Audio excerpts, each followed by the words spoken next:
susimetė, išsinuomavo patalpas, susinešė įrankius ir iš esmės norėjo kažką daryti kartu.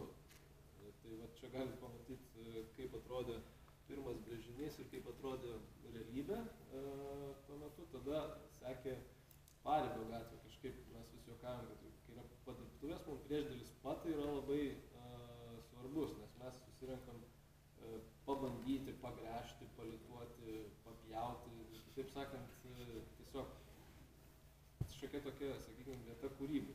Tai paskui sekė, sakykime, irgi, čia nežinau šitų brėžinių autorių, bet visada tarp mūsų yra architektų ar dizainerių, kurie ten paskui bando įsisavinti kažkokiu būdu tą aplinką. Tai turim tokį irgi juokavimą, kad pagal langų kiekį galim atsekti, kaip viskas keitėsi, nes pirmas patalpos turėjo vieną langą, antros du ir dabar toj pačioj Paribio gatvėje persikėlėm tiesiog į kitą vietą, didesnės patalpos, kurios jau turi 3 langus. Tai čia atrodė viskas maždaug taip kūrybiniam procese.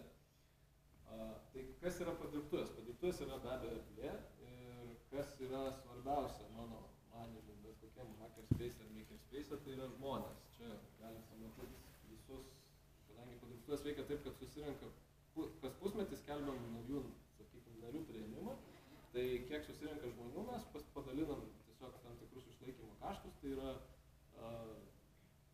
sakykime, nuoma ir ten kažkokias elektros išlaidos ir padalinam visiem. Tai dabar turim 25 žmonės, turim vieną architektų biurą ir Rastą, tai yra mūsų talismanas, kuris keliauja iš rankų į rankas, kuris labai mėgsta graužt malą. Žaislai, galite pasiskaityti, aš juos vadinu žaislais, nes kažkaip man padirbtuvės tai yra kūrybos vieta tam tikra, man atrodo, kad tai yra viskas svarbiausia. Tai svarbus toks dalykas, kad kažkaip mes labai tikim to dalymosi principų ir, nežinau, yra ten iš atskirų projektų nupirktų kažkokių įrankių, bet iš esmės visa tai, ką jūs ten matot, yra sunešta pačių narių, netgi lazeris. Vienas žmogus turėjo lazerį, laikė į balkoną, bet paskui kaimynai tave ėmė žiūrėti, kas ten rūksta, pas jį ten kažką įstapjaustė fanerą, tai atnešė padirbtuvės. Tai va, kas yra labai svarbu, tai mes labai mėgstam bendrus projektus. Bendri projektai, kaip minėjau, mus dažniausiai pasikviečia ką nors sugalvoti ir padaryti, sakykime, viešose erdvėse. Tai vienas iš tokių projektų, šiandien nedalyvau, bet buvo prieš porą metų Sapiegų parke, Mindaugas buvo ten. Tai čia našta tokia slegia mane. Mes turim šito žibintų sandėlį, man Vincentas dar davė savo ten tokių vandenį nepalaidžių, ten kažkokių, nežinau, detalių, kurias galim panaudoti. Ir niekaip nepasiruošiam vėl tos žibintus Sapiegų parke sukabinti. Bet mes reikia irgi trosą, reikia kopiečių, bent 3 žmonių, kurie ten palaikytų, padėtų. Bet šiaip idėja superinė ir matosi iš gatvės važiuojant ir nors žibintai pačioj prikabinti, jeigu matot, yra virvelė, bet ne visi prisikabindavo, kai kurias palaidodavo, tas būdavo dar smagiau, nes tuomet jie šiek tiek svyruoja. Tai žodžiu, Mindaugas buvo vienas iš tų kaltininkų, kaip įvyko šitas projektas. Šį pavasarį darėm labai įdomų dalyką kartu su Laimikis LT urbanistais, miesto tyrėjais, tai darėm tokius modulinius baldus viešoms miesto erdvėms. Tai kaip matot, buvo pasirinkta tokia forma iš Tetrio, sakykime, viena iš kūrybinių užduočių buvo ten žaidimas. Tai nusprendėm, kad pati forma turėtų irgi atspindėti žaidimo idėją, o fanerinės detalės primontuotos prie kubų, ten vandal proof atseit, nes vis tiek viešos vietos.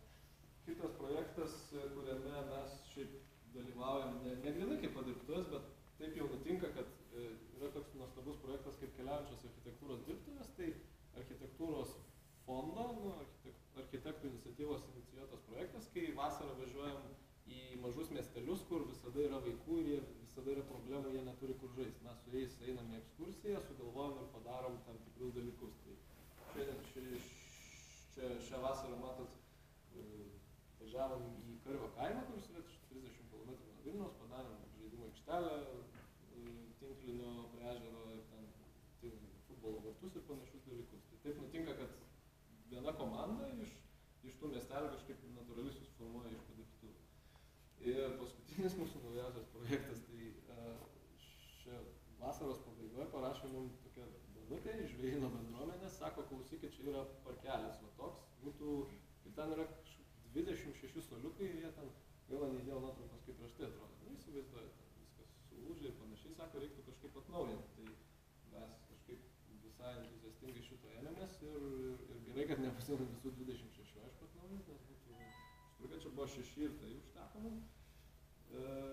Tai va, tai tiek bendrai ir kažkaip pagalvojau, kad vis tiek būtų gerai, aš tikrai nesiekiu parodyti visų projektų, kas yra įvykę padirbtuvėse, kas susijęs su kažkokiu antrinių medžiagų perdirbimu. Mūsų pačios dirbtuvės yra iš esmės surinktos ten iš senų lentynų, stelažus pasidarėm irgi iš išmetamų lentų ir panašiai. Tai pačios dirbtuvės galėtų būti kaip tam tikras upcyclingo irgi, nežinau, simbolis. Tai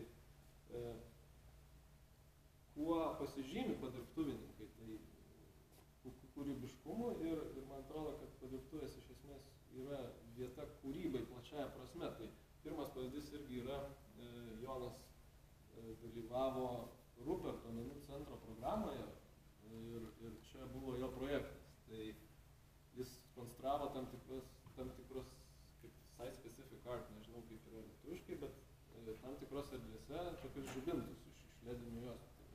Pirmas jo projektas buvo iš tiesiog panaudoti kibirą. O taip atrodė šitas daiktas. Kitas buvo dar įdomesnis. Tai buvo, rado kažkur išmestą raudoną lagaminą ir atsimenate, atėjo, konstravo, tiesiog suvyniotas bumbulas buvo led juostas. Ir taip atrodė pagamintas objektas. Baldų perdirbimas, tai man atrodo, nėra padirbtuvėse nario, kuris nebūtų pasidaręs savo ar draugą ir dar kam nors kokio nors baldo arba neperdirbęs iš naujo. Tai čia vienas pavyzdys. Gedas turėjo seną stalą ir tiesiog paskui pasidarė tokį mažą, iš jo mažą gražų kavos staliuką. Atsiprašau už baises nuotraukas, bet norėjau parodyti, pasidalinti, darėm gana įdomų workshopą, kūrybinės dirbtuvės, socialinio verslo konferencijos dalyviams. Tai iš esmės tie patys jau minėti butelių nupjovimai. Žodžiu, apsivyniojant butelio kažkoks natūralios medžiagos kanatas, ten ištepi jį degia medžiaga, degini, įkaista, įkiši greitai šaltą vandenį, dėl to kontrasto butelis perskilo ir tada turim vieną, tai iš apačios čia tas procesas, iš viršaus, sakykime, gaunasi lempa, tai tiesiog padarius su patronu, o iš apačios darėm žvakes, tai čia prisirinkom parafino, aišku, gana nemažai kelionės būna, bet rezultatas gavosi visiems labai patiko. Tai sakau, aš nesiekiu visko papasakoti, bet kaip kažkokie pavyzdžiai, aišku, padangos, savaime aišku, kas nėra matęs kažko padaryto iš padangų, tai čia vienas buvo irgi dar, man atrodo, Užupio Paupio gatvėje darytas projektas, tai sėdmaišys iš padangos. Ir čia dar vienas įdomus dalykas, čia yra, buvo kūrybinės dirbtuvės, kur žmonės darė tam tikrus ledinius šviestuvėlius augalams. Tai aš žinau, kad turi būti tam tikras spektras, kad ten skirtingi augalai augtų ir viešėtų. Tai, sakykime, irgi gali kūrybiškai panaudoti. Turi laidelį, turi ledinės juostos ten gabalą, turi kažkokį, ten, nežinau, vamzdžio gabalą, kuris tarnauja kaip aušintuvas visam tam.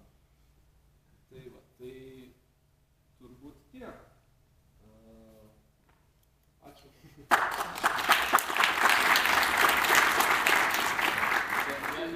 Jeigu norite daugiau informacijos ar bet kada galite apsilankyti, parašę šitais kontaktais, turiu skrajučių, jos irgi ten buvo kažkur ant stalo. Norėjau pakviesti Marių, paskutinis pranešėjas šį vakarą.